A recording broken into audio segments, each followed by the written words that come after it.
My publisher came to me and he said, "Stan, I want you to come up with another superhero." So I said, okay, and I went home and I saw a fly crawling on the wall. And I said, hey, if I could get a superhero that could stick to walls and crawl on them, man, that would be cool. So I thought that was good. Now I needed a name.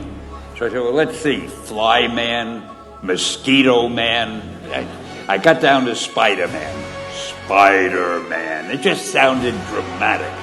So, okay, I had my hero, I had his power, his name, and then I figured just for fun, I'm going to give him personal problems. Then I thought I'd make him a teenager, because there were no teenage superheroes that I knew of at the time.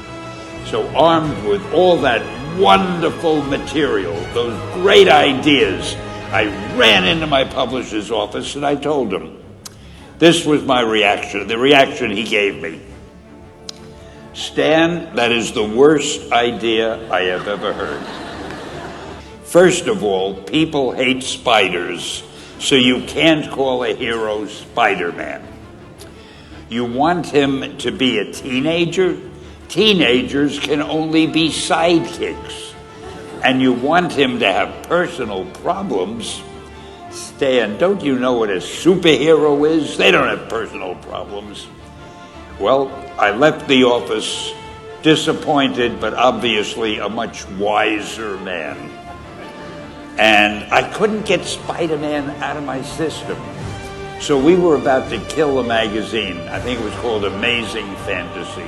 Just to get it out of my system, I put Spider-Man in Amazing Fantasy, featured him on the cover, forgot about it.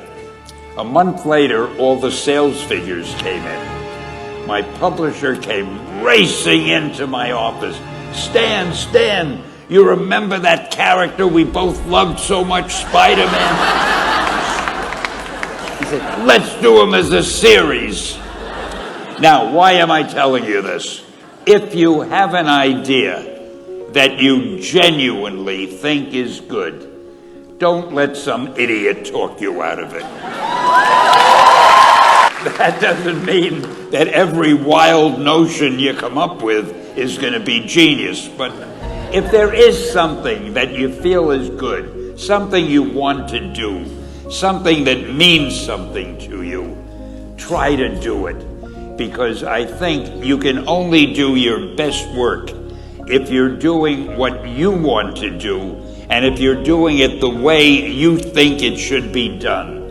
And if you can take pride in it after you've done it, no matter what it is, if you can look at it and say, I did that, and I think it's pretty damn good. That's a great feeling. Just do your thing, do it as well as that's the important thing. Don't shirk. Whatever you do, give it your best shot. You'll be glad you did.